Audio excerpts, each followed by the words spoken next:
이 마가복음 13장 우리가 전체를 우리가 살펴볼 거예요. 우리가 중간에 끊어서 제가 읽었는데 전체를 살펴보는데 이 마가복음 13장은 이제 두 파트로 나눌 수가 있어요. 그래서 먼저 우리가 3절부터 27절까지가 재림의 징조에 대해서 이렇게 나와 있어요. 그래서 뭐 거짓 선지자 그리고 기근 그리고 질병 여러 가지로 이렇게 재림의 징조들에 대해서 소개하고 있고요. 그리고 28절부터 37절까지 재림을 믿는 우리들이 어떻게 살아야 될 것인가, 삶의 방식에 대해서 나와 있습니다. 그래서 깨어 있으라라고 이렇게 예수님께서 말씀을 하고 계십니다. 그러니까 예수님의 재림을 믿는 제자들에게 또한 우리들에게 정말로 너희들이 재림을 믿는다면 깨어 있어야 된다라고 지금 예수님께서 말씀을 하고 계세요. 그래서 오늘 여러분과 같이 재림에 대해서 같이 함께 나누도록 하겠습니다. 그러니까 이 재림이라는 것이 우리가 무엇보다도 아까 예수님께서 말씀하신 것처럼 깨어 있어야 된다는 거잖아요. 근데 깨어 있지 않는 신앙의 모습들을 우리가 한번 살펴보겠고요. 그렇다면 깨어 있는 자의 그 삶의 열매가 어떻게 나타내야 될지를 또한 우리가 살펴보도록 하겠습니다. 그래서 오늘 여러분과 같이 기독교 교리 가운데 가장 중요한 이 재림, 종말이라고도 할 수 있겠는데 그것을 다시 한번 여러분 가운데 정립해 가셨으면 하는 바람입니다. 먼저 예수님의 재림에 대해서 스스로 이제는 깨어 있다고 생각하고 있지만 깨어 있지 않는 두 양극의 극단적인 예를 이제는 여러분 가운데 소개해 보려고 해요. 그러니까 그건 하나는 이제 노아 시대의 사람이고요. 또 하나는 이제는 다미성 교회 그 사건부터 여러분과 같이 함께 나눠보도록 하겠습니다. 이 다미성 교회, 이 다미성 교회 여러분 들어보셨죠? 1992년 10월 28일 날, 10월 28일 다미성 교회 이장님 목사가 이제 예수님께서 이제 그 10월 28일 날 오셔가지고 공중재림 하셔가지고 이제는 휴거가 있을 것이다라는 것을 이제는 말하게 되죠. 그래서 공중재림 이 휴거라는 것을 이제 많은 사람들이 기다리게 되었습니다. 그래서 실제로 이 휴거 이 소동이 일어났을 때 거기에 참여한 사람들은 뭐 신천지 이단들이 참여한 사람들이 아니라 기존 교회에서 열심히 신앙생활을 한 사람들이 참여를 했다는 것이죠. 근데 문제는 무엇이냐면 이 10월 28일 공중재림 소식을 이제 듣게 되고 그러니까 그 시간들이 점점 다가올수록 재림을 적조로 이제는 사람들이 준비하기 시작했다는 것이에요. 그러니까 그것이 91년도부터, 그러니까 92년에 그것이 재림이 된다는 것을 이제 91년부터 서서히 조짐이 보이기 시작하는데 91년도부터 이제는 중학교, 고등학교 다니는 학생들이 학교를 출석하지 않는 것입니다. 왜요? 대입 예수님이 오시니까 대입 필요 없다는 것이죠. 시험 공부할 필요 없다는 것이죠. 그래서 출석을 안 하고요. 그리고 학업을 포기하고 가출하는 아이들이 생기기 시작하고요. 그리고 공중재림을 믿는 교사들도 그것을 이 휴거에 대해서 공중재림에 대해서 학생들에게 가르치기 시작하게 되었고요. 또 군대에서도 군복무를 하고 있는 군인들도 이 휴거 공중재림 때문에 굉장히 그 문제가 많이 발생되어졌다고 신문 지상에서 발표를 했었습니다. 가장 심각했던 것은 무엇이냐면 한 달 앞둔 92년 9월 11일 날 부산에서 엄청난 사건이 발생됩니다. 32살 된 여자가 행동했던 일들인데요. 그러니까 한 달 조금 남는 그 9월 11일 날 나는 이 세상 살기 싫다라고 말하면서 유언을 남편에게 남겨두고 자살을 하게 됩니다. 그래서 그 사건 이후로 이제는 아주 심각하게 정부가 받아들여서 검찰이 받아들여서 경찰이 이제 다미성 교회 그 대표인 이장님 목사를 이제 체포하게 됩니다. 긴급 체포하게 돼요. 그래서 이게 너무나 크게 확산되어 가고 있는 상황 속에서 이 문제가 크게 발생될 것을 걱정한 나머지 이 경찰서에서는 이제 이장님 그 목사에게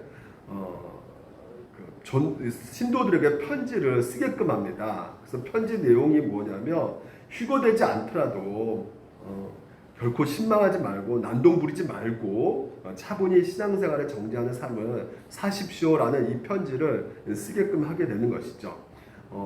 근데 이제는 서서히 이제 시간이 다가온 거죠. 10월 28일 날. 그러니까 그날 역사상 처음으로 이 휴거된 공중재림에 대한 그 공중파 방송들이 촬영을 하게 되었어요. 그래가지고 잠깐 여러분에게 그걸 보여드릴게요. 예.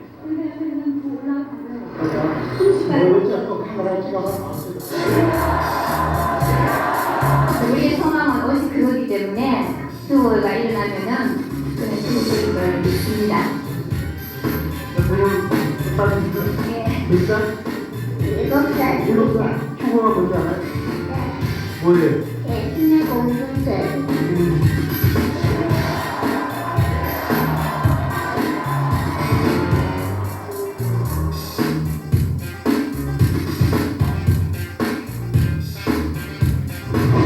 서울에 들어선 한국의 철학 김영국 리사를 들었습니다. 예수님 오시라 예수님 오시라 그는 10월 예수님 오시라 예수님 오시라 예수님 오시라 그는 10월 예수님 오시라 시향 종말론은 올해 10월 28일 예수의 공중 재림과 함께 신심이 깊은 신자는 휴가되고 나머지 사람은 50억 명이 사망하는 대환란에 쌓인다는 것입니다.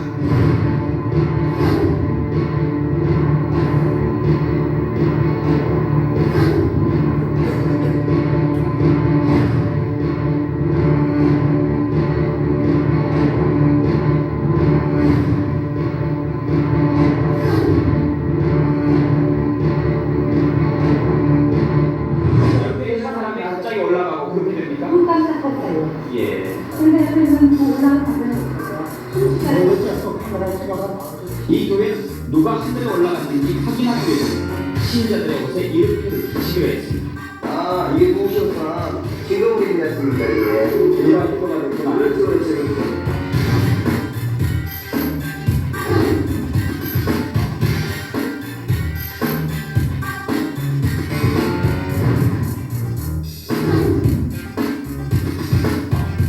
종말론에 빠지는 어머니가 전 재산을 헌납하고 시한부 종말론에 빠진 장병들이 휴가 갔다가 돌아오지 않거나 시한부 종말론이 급속히 퍼지면서 청소년의 학업 포기와 가출, 가정 파괴 등 폐해가 속출하고 있습니다. 시한부 종말론에 추천된 이장님 목사 검찰 수사 결과 이 목사는 무려 34억여 원을 신도들로부터 거둬들여 개인적으로 쓰고 보관한 것으로 밝혀졌습니다.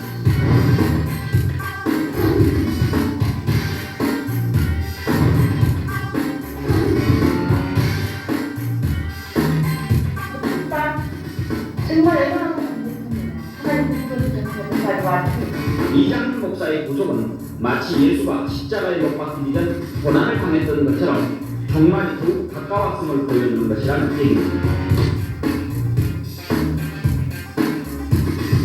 신자들이 오늘 거기까지 와 개인 소지품을 털고 오늘 28일에 휴거를 앞두고 만든 유언장입니다.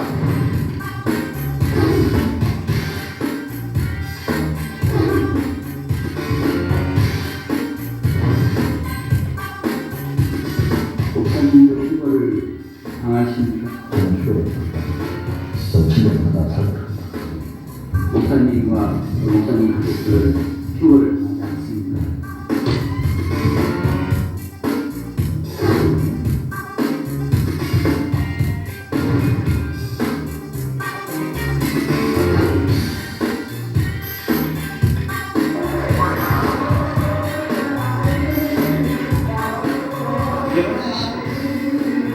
취재팀이 어렵게 힘들게 돌아갈 수 있었습니다.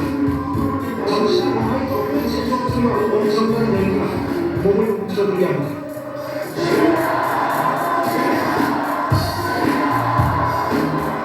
남녀노소의 부부로 절규하는 이것으로 자궁이 가까울수록 강도가 훨씬 강해집니다.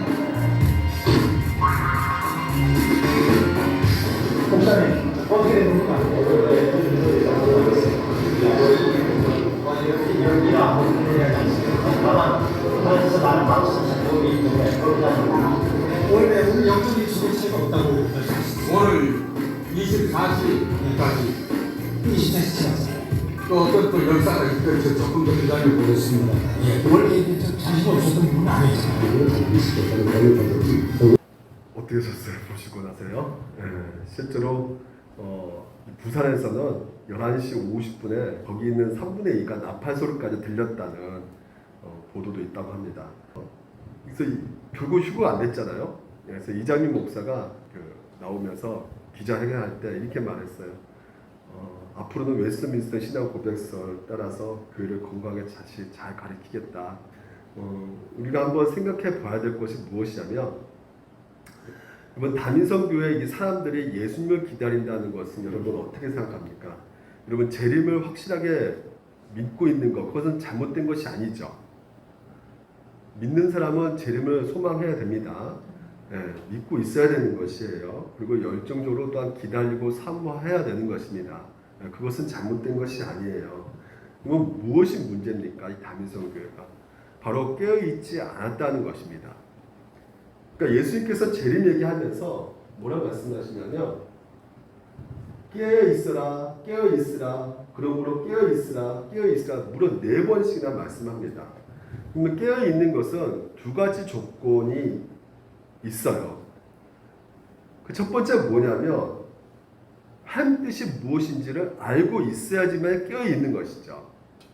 두 번째는 그 하나님 뜻에 순종하여 충성되게 믿음으로 살아가는 사람들이 깨어있는 사람이라고 할 수 있는 것이죠.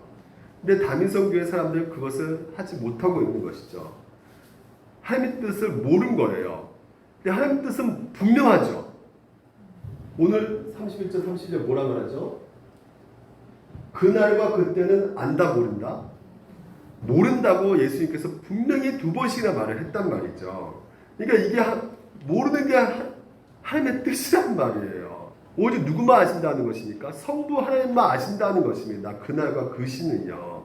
그러니까 모든 우리가 지금까지 살아오면서 우리가 예수님이 오시고 승천하시고 이 땅 가운데 이제 교회가 세워지면서 이렇게 예수님의 그 재림 가운데 그 날과 그 시를 말했던 그런 아까 이장님 같은 목사들이 너무나 많이 있었어요. 오늘 우리가 만나고 있는 이단들이 다 그렇습니다. 문선명도 그날 그 시를 말했고요. 또한 정명석도 이단이지만 이 사람도 그날과 그 시가 있다고 말을 했고요. 이재록도 마찬가지고 신천지도 똑같이 얘기했습니다. 안식교 다 이단들은 예수님이 재림하시는데 그날 그 시를 알 수 있다고 하면서 많은 사람들을 미혹하게 했단 말이죠.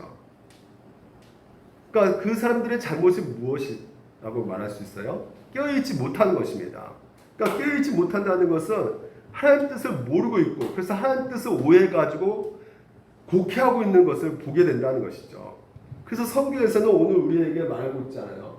거짓 그리스도인과 거짓 선지자들이 일어나서 아까 그게 그런 그 기적 아니겠습니까? 사람들이 몰려온단 말이에요. 엄청나게.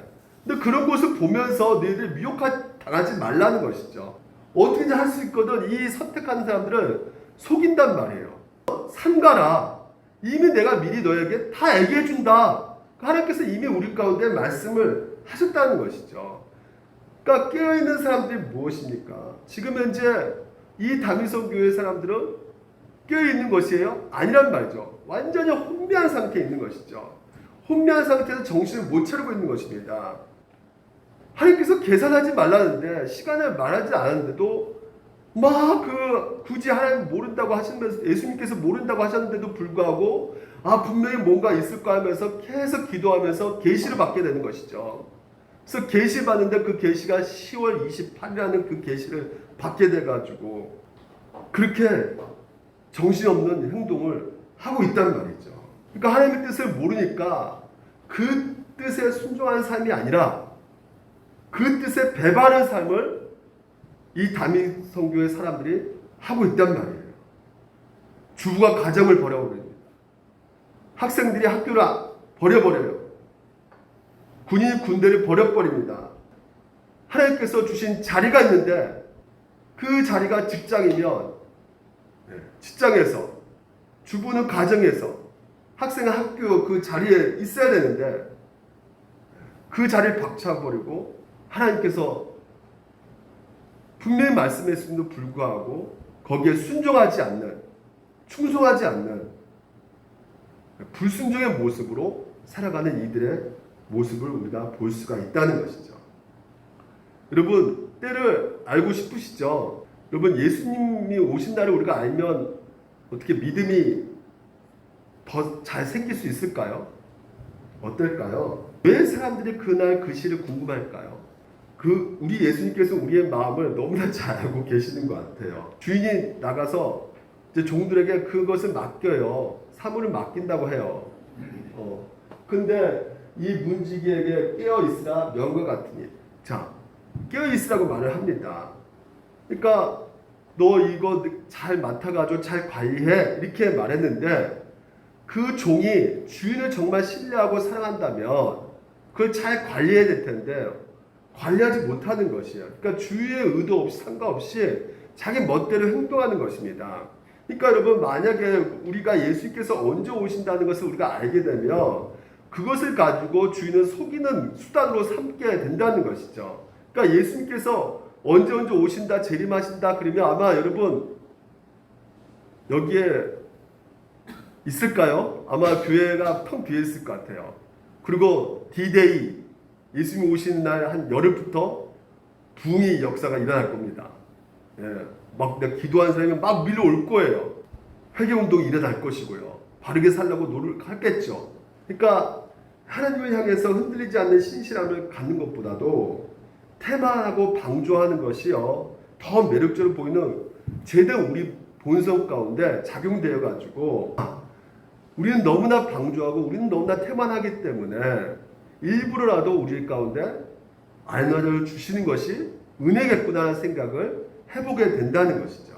그러니까 사물을 맡긴다는 것은 현실 속에서 현실의 삶을 살아내라는 것이에요. 여러분, 주님 맞는 삶은 평범한 것입니다. 그러니까 주님이 오실 것처럼 여러분 자녀를 어떻게 양육할 것이냐? 주님이 오실 것처럼 생각하면서 양육하라는 것이고, 직장생활을 어떻게 할 것이냐? 주님이 오실 것처럼 우리가 생각하면서 최선을 다해서 이 땅 가운데 살아내는 것이죠. 또 다른 깨어있지 않은 또한 한 극단을 말해보면요, 노아 시대 때입니다. 이 노아 시대 사람들은 보십시오. 마태복음의 동행본문에 이렇게 말합니다. 노아 때와 같이 인자 임함도 이러하리라 이렇게 말하고 있어요. 여러분, 제2의 다미성 교회가 발생했어요. 그래서 총 2022년 10월 28일 날 휴거가 일어난다고 그 다미성 성교에서 발표합니다. 그러면 여러분 어떻게 하실 거예요? 여러분은 거부하겠죠. 왜요? 그걸 봐왔으니까. 근데 문제는 뭐하냐면 이것들이 계속 쌓이게 되면 이 노아 시대 사람들도 재림을 믿지만 사실은 재림을 깨어서 준비하지 않는 세상 사람들과 똑같이 돼버릴 가능성이 많다는 것이죠. 그러니까 그 시대 사람들에 대한 특징에 대해서 예수님께서 이렇게 말씀하시는 것이에요. 뭐라고 하냐면 사람들이 먹고 마시고 장가들고 시집가고 이렇게 살았다는 것입니다. 그 시대 사람들이.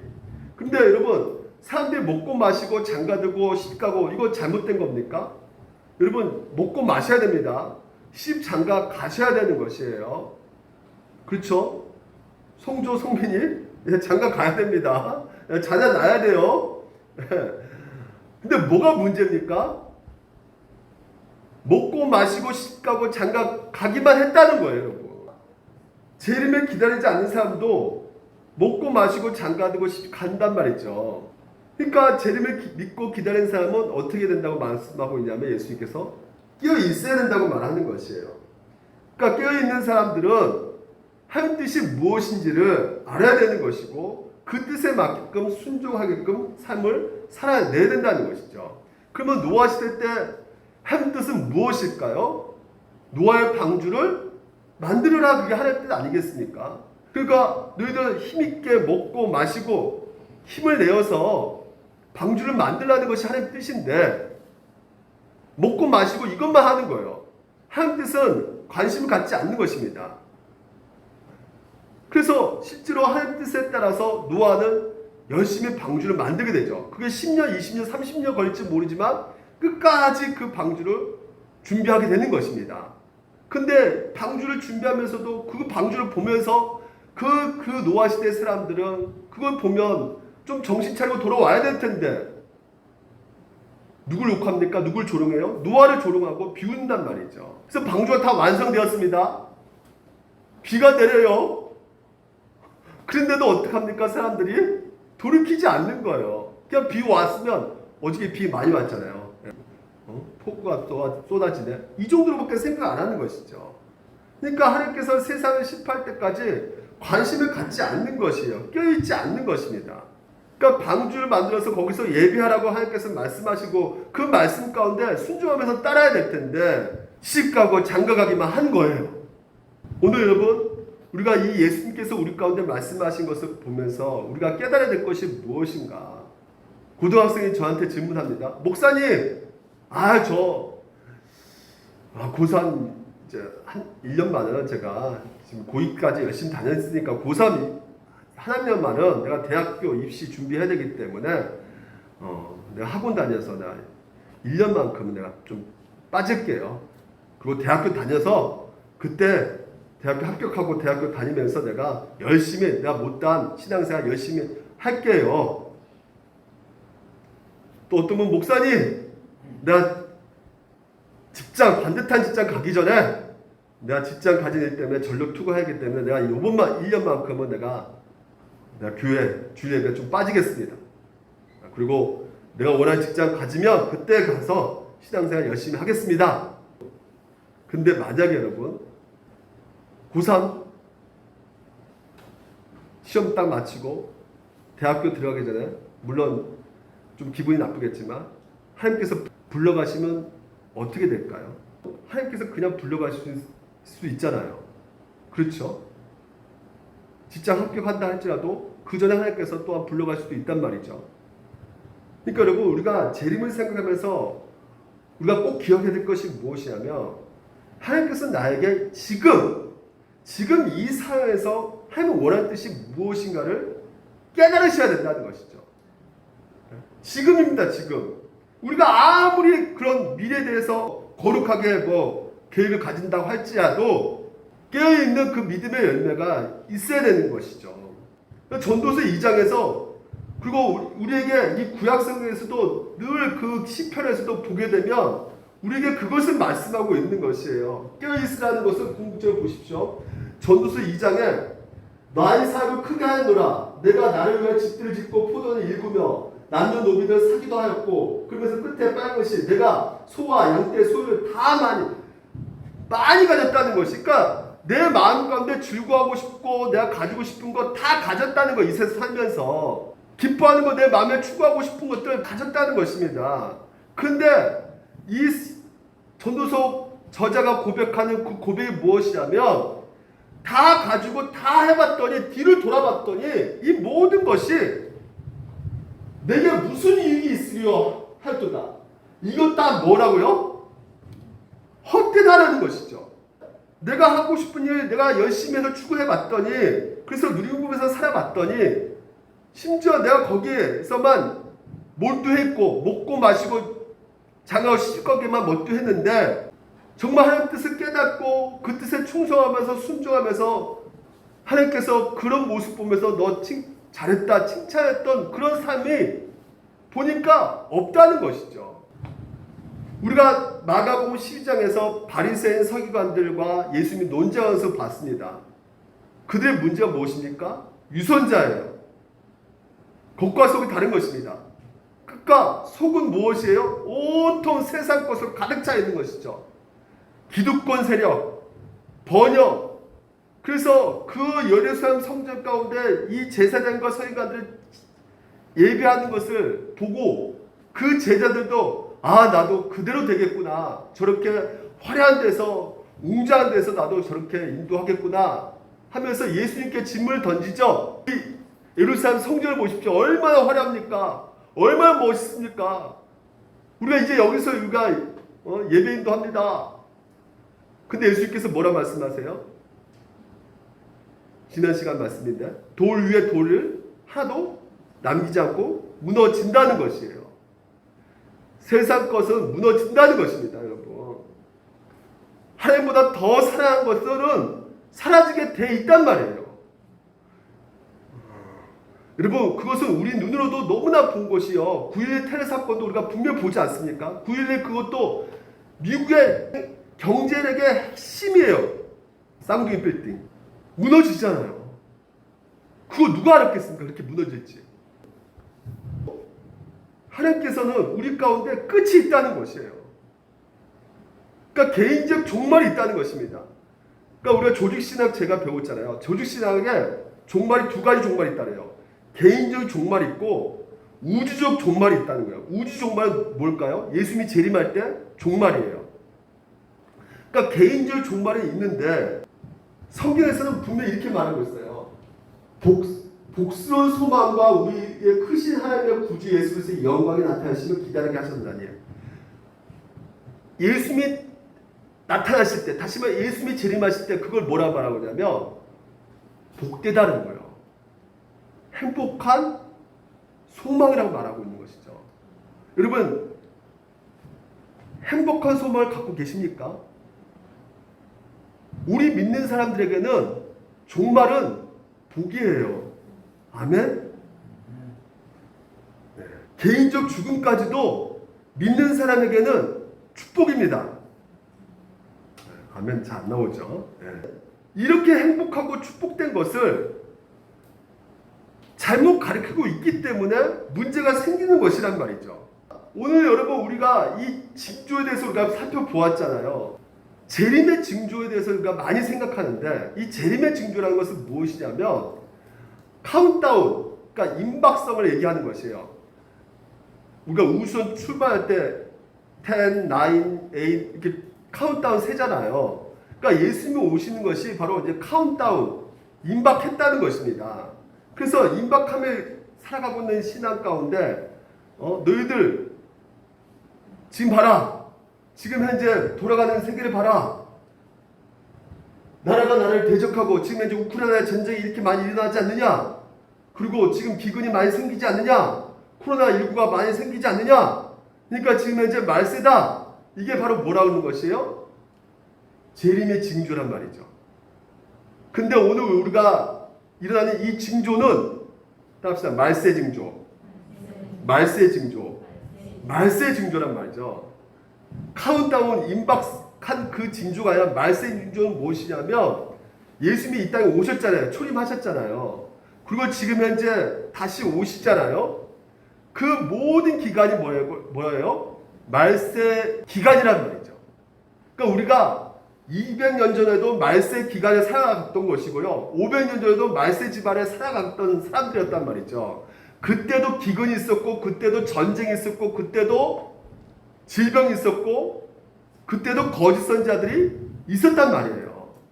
계속해서 그 사건들이 일어났단 말이죠. 그러니까 여러분 오늘 이러한 징조들이 일어나는 것을 볼 때마다 우리가 어떤 생각을 가져야 되는 것이냐. 아이고 재림이 얼마 안 남았네. 코앞에 이르렀네. 이게 있어야겠네. 이거 정신 차려야겠네.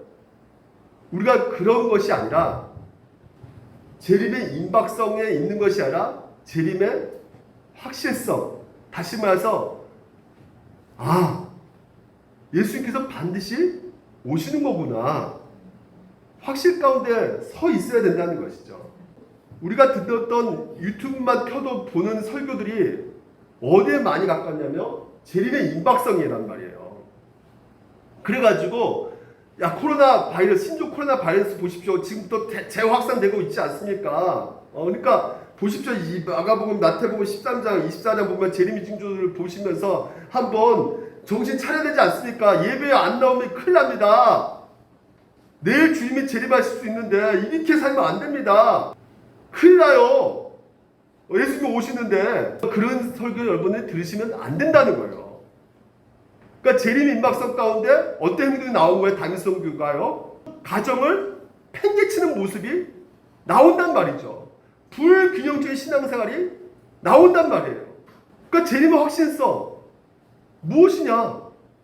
예를 들면 애원이가 수련지사님이 야 애원아 오늘은 엄마가 무슨 일 어디 가야 되기 때문에 애원아 너 할머니 집에 좀 잠깐 오늘 하루만 있어봐. 그래서 애원이를 딱 데려갑니다. 근데 애원이는 투정 부리지 않아요. 아 나 안 가 엄마가 같이 있어 이러지 않아요. 왜 그럴까요? 할머니 집에 가면 뽀로로 이런 것들 아주 즐겁게 막 볼 수 있으니까. 근데 마음대로 볼 수 있기 때문에 좋다고 가죠. 그러면 애원이는 거기 집에서 엄마 아빠 뭐 기다리지만 실제로 그 할머니 집에서 어떻게 하고 있어요? 엄마 언제 와? 막 땡깡 부리고 왜 안 오는 거야? 엄마 보고 싶어. 그리고 막 전화하고 막 그냥 막 조급해가지고 막 그냥 나 안 놀 거야, 나 밥도 안 먹을 거야, 막 다 팽개쳐 버리고 막 그렇지가 않죠. 예? 애원이가 어떻게 해야 돼요? 밥도 잘 먹고 TV도 잘 보고 잠도 잘 자고 왜 그럴까요? 엄마가 온다는 것은 확실히 믿으니까.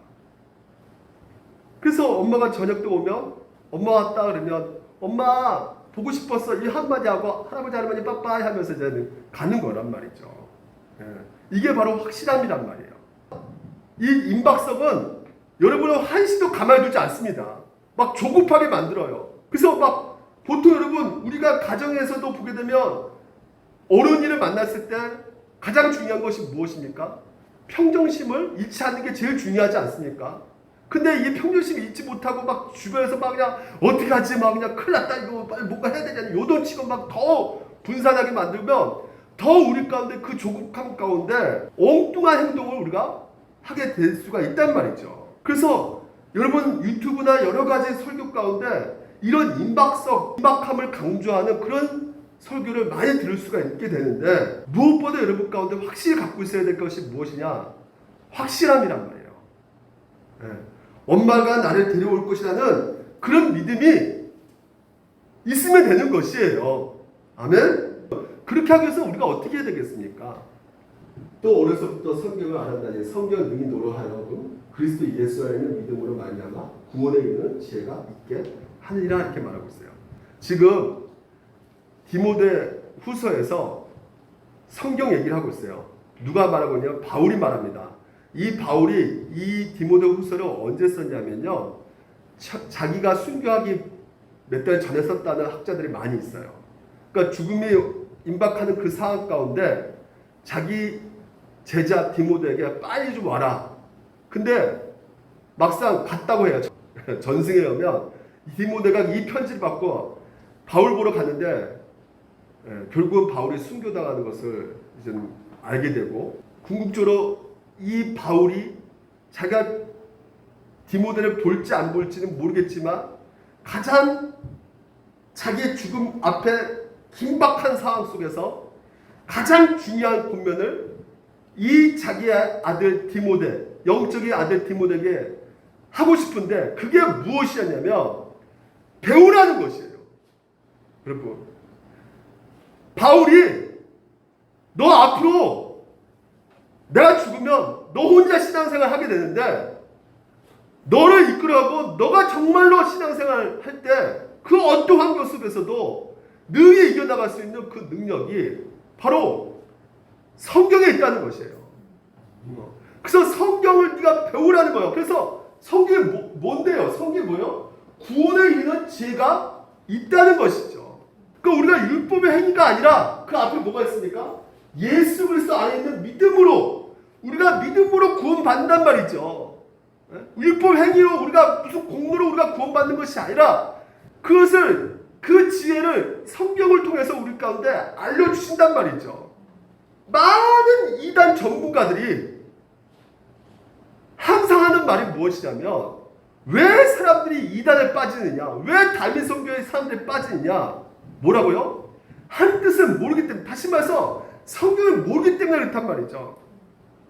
그러니까 성경은 그러면 아니 목사님 교회 예배 가면 성경 배우는데 설교 듣는데요 목사님 뭘 모르는 것입니까? 설교 듣죠. 하지만 성경에서 뭘 말하고자 하는 것을 모른단 말이에요. 그게 바로 뭐냐면 따라합시다. 교리를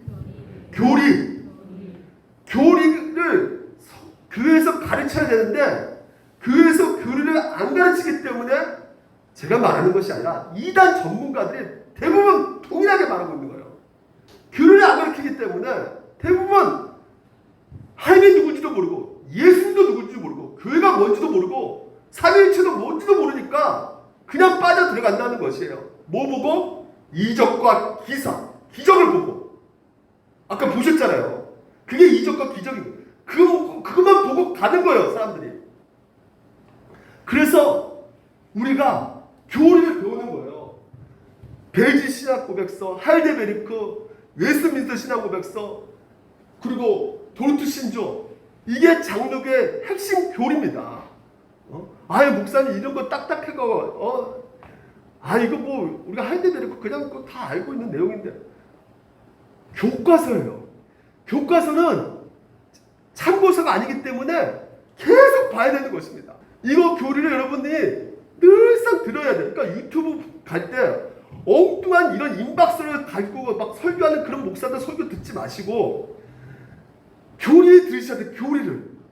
그래서 제가 여러분들에게 이제 그 카톡에다 올려드릴게요. 그냥 낭독하는 거예요. 할데베리크 우리가 지금까지 배웠잖아요. 웨스트민스터 신학 고백서 배웠잖아요. 그렇게 낭독해주는 그거 그냥 들으세요. 들어야지만이 여러분 그 성경을 보는 틀이 생겨가지고 정확하게 그 틀 가운데 분별력이 생겨가는 것입니다. 무엇이 잘못됐고 무엇이 맞는 것인을 확실하게 분별한단 말이에요. 근데 그것을 모르니까 성경에 렌즈가 없는 거예요. 성경에 보는 시각이 없는 것입니다. 그러니까 모든 이단들은 율법주의예요. 행위 구원을 말하고 있어요. 이단들은. 그래서 너희들 14만 4천 명이 들어가야지만이 율법 받지 말아야지만이 너희도 구원받아 행위 구원을 주장한단 말이에요. 결국은 여러분 우리는 절대 방심하면 안 돼요. 깨어 있어야 되는 것이에요. 이건 뭐의 문제냐? 여러분 구원의 문제란 말이에요. 교회 예배만 드리면 됐지. 뭐 그런 것까지 하라는데 아니라니까요. 이거 구원과 관련된 거라니까요. 내 영혼의 생명과 관련된 거예요. 목숨과 관련된 거예요. 하멜론의 필구는 사나이 이 책이 있거든요. 독일에서 나온 책인데 이 얘기 너무나 유명한 얘기인데 좀 아십니까? 이 하멜론 지역에 들쥐가 막 요동치는 거예요. 들쥐가 막 있어가지고 막 그냥 장사도 못하고 농작물 다 깎아먹고 막 그러니까 이 시장이 안 되겠다 해가지고 이 들쥐를 어떻게 죽이냐 막 고민에 빠졌어요. 근데 어떤 사람이 등장한 거죠. 그 사람이 딱 등장해가지고 내가 들쥐를 싹 없애주겠습니다. 대신 들쥐 없애주면 나에게 보상을 해주십시오. 얼마 주십시오. 그래서 시장이 그래 주겠다 약속해요. 그래서 이 사람이 피를 부는 거죠. 피를 부니까 들쥐들이 뭐 어떻게 해요? 피소 듣고 막 따라옵니다. 막. 그래서 그 들쥐들이 몰려와가지고 결국은 물속에 다 빠뜨려 죽게 만들어요. 보상을 해줘야죠. 근데 시장이 들쥐가 다 죽었으니까 아이고 이제 뭐 할 게 없으니까 그냥 보상 완전히 해주지 않는 거예요. 조금만 해준 거예요. 사람이 화가 나죠. 보복하는 건데 어떻게 보복합니까? 딜리리아 하니까 아이들이 쫓아가는 거예요. 거기 마을에 있는 모든 아이들이 다 쫓아가는 그 피리소 듣고 그리고 사라졌다고 합니다. 여러분 여기서 이 책에서 여러분 잘 모르겠지만 우리 가운데 두 가지 얘기해 줄 수 있는 것이 무엇이냐면 하멜론족은 누가 사냐면 인구 대부분이 다 크리스찬이에요. 크리스찬. 여러분 크리스찬이면 약속을 지켜야 됩니까? 안 지켜야 됩니까? 지켜야 되죠. 보상해준다고 했으면 보상해줘야죠. 하나님 말씀에 순종해야죠. 도둑질 하지 마라. 그것은 뭐예요? 남의 것까지 소유까지 우리가 지켜줘야 되는 것이란 말이에요. 그러니까 하나님 말씀 불순종하는 모습을 보여주고 있고요. 두 번째는 피를 분단 말이죠. 그러면 이 필분 때가 언제냐면 주일 예배 때예요. 주일날. 주일날 예배 때 다 교회에서 예배 드리고 있는데 누구만 예배 안 드리고 있는 거예요? 누구만 밖에 있는 거예요? 아이들만 밖에 있는 거예요. 그러니까 아이들은 절대 피리 소리 따라가면 안 돼. 너 일로 와, 일로 와, 들어와. 너 설교 말씀 들어. 듣고 있어야 돼. 영적 말씀을 안 가르치는 거예요. 그러니까 이단들을 쫓아가고 다 따라가는 겁니다. 피 부는 사나이한테. 이게 바로 우리 한국교회 현실이란 말이에요. 그러니까 구원받는 하나님의 자녀가 오늘 믿음으로 온전케 살기 위해서는 하나님께서 우리 가운데 분명하게 주신 것이 하나님의 뜻이 있는데 그 하나님의 뜻이 무엇입니까? 배우라는 거예요. 하나님 말씀을 통해서 너희들이 무엇을 어떻게 해야 될지를 좀 알라는 것입니다. 이 세상은 가만히 있는 세상이 아니에요. 여러분 가만히 있으면 그냥 넘어가는 세상이라고요. 공중고사 사탄마귀가 잡고 있는 세상이란 말이죠. 어떻게든지 한 영혼이라도 미혹시키려고 몸부림치는 세상이란 말이죠. 그래서 뭐라고 말합니까? 성경은 뭘 감도로 된 것이라고요?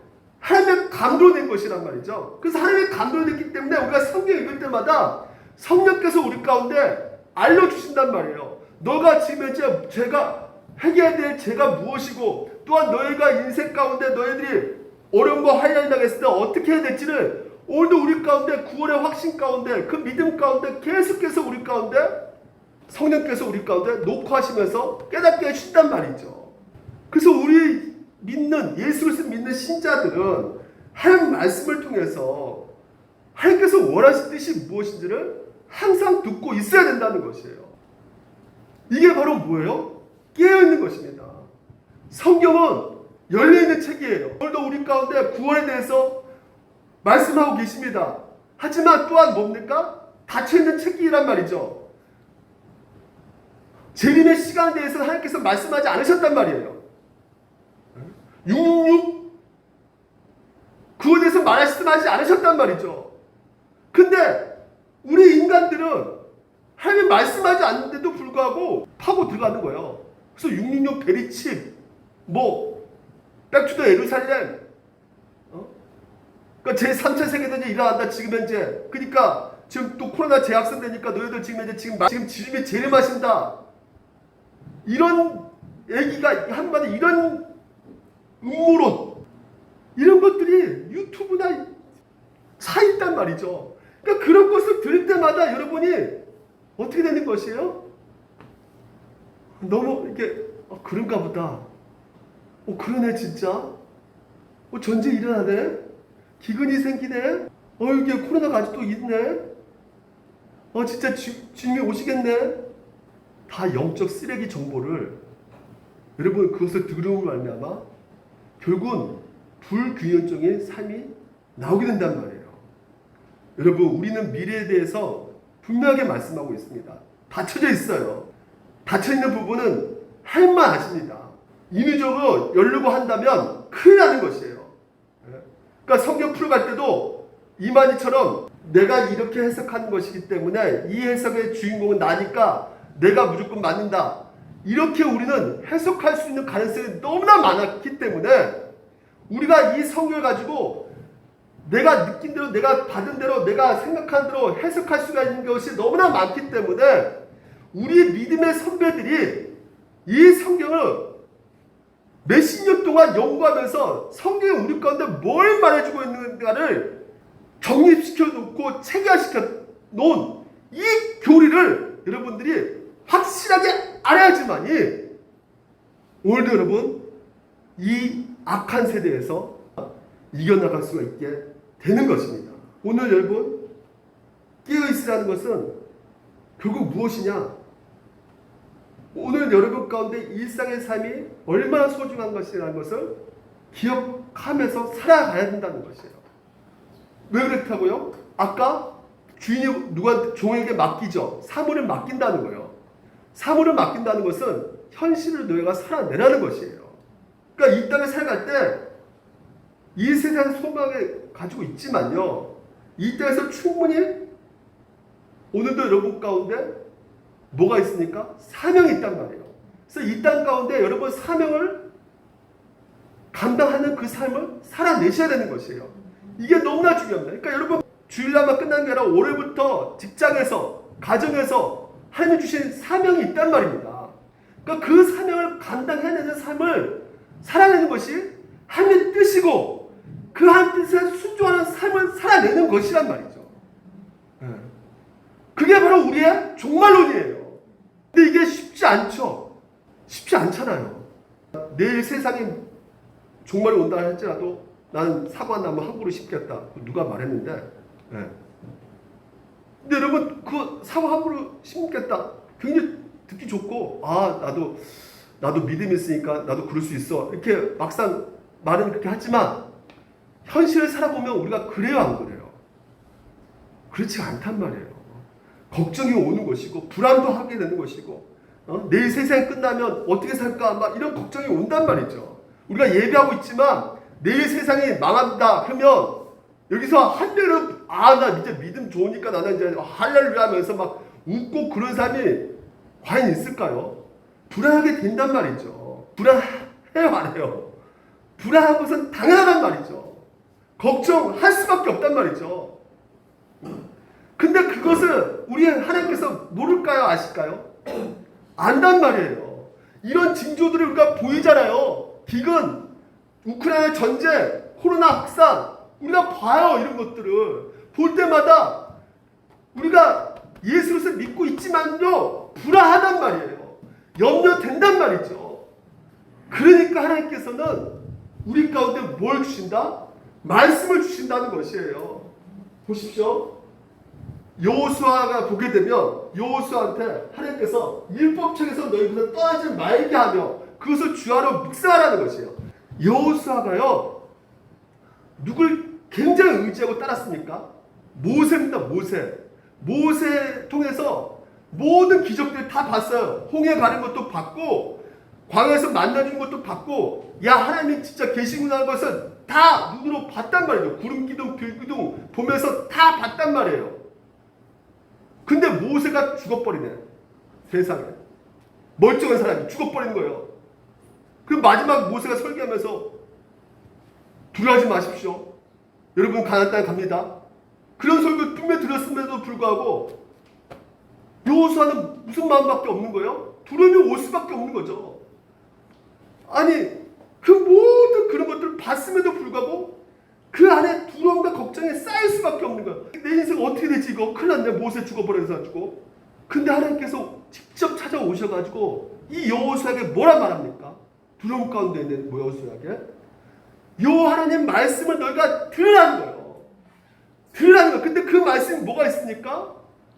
하나님의 그 감동으로 된 그 말씀이 오늘 우리 가운데 분명하게 떨어지고 있는 것이 무엇이냐면 두려워하지 말라는 거예요.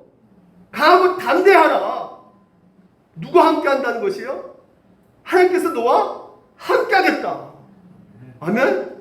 이 세상에 그런 안 좋은 친구들을 본다 할지라도 그런 재림의 징조라고 여러분은 생각하겠지만 우리는 분명히 지금 배웠어요. 말세의 징조라고 했어요. 재림의 징조가 아니라 카운트다운 임박성이 아니란 말이죠. 우리는 지금 알고 있어요. 그럼에도 불구하고 불안하단 말이죠. 그럼에도 불구하고 초조해진단 말이에요. 이러다 나 망하는 거 아닌가? 나 죽는 거 아닌가? 나도 코로나 걸리는 거 아닌가? 근데 그 불확실한 가운데 그럼에도 불구하고 하나님께서는 우리 가운데 말씀하신단 말이죠. 두려워하지 마라. 나 너 버리지 않을 거야. 내가 너 함께 할 거야. 우리는 때로는 절망 가운데 있다 할지라도 하나님께서는요 오늘 우리가 그런 절망 가운데 있는 것을 분명히 아시고 또 말씀하시고 또 말씀하시는 거예요. 아유 목사님 나 죽으면 죽으리야. 나 걱정 없어요. 내 죽으면 뭐 장막도 준비되어 있는데 하늘의 장막도 준비되어 있는데 뭘 걱정하십니까? 여러분 그렇게 우리가 말은 한다지만 그래서 우리가 이런 불안과 염려 속에서도 구원을 확인된다는 것을 여러분들 기억하셔야 됩니다. 아멘? 내가 걱정과 염려, 불안 속에서도 이거 믿음이 없다고 생각하지만 그렇지가 않나요. 그곳에서도 구원이 확인되는 것이란 말이죠. 그래서 오늘도 여러분 우리가 지금 현재 힘들고 어렵고 답답하고 초조하고 불안하고 지금 현재 얼마 지금 이제 우리가 경제적으로 이런 지금 코로나19로 불안한 삶 가운데 살아가고 있잖아요. 그러니까 그 불안한 마음을 숨길 필요도 없는 거예요. 나 믿음 좋다고 말할 필요도 없는 것이죠. 그냥 있는 그대로 우리 연약함을 아시는 하나님 앞에 나아가는 것입니다. 그리고 뭐예요? 우리가 지금 먼저 그런 막 너희들 똑바로 살아라 회개할 때다. 물론 우리가 그렇게 들어야 필요도 있는 거예요.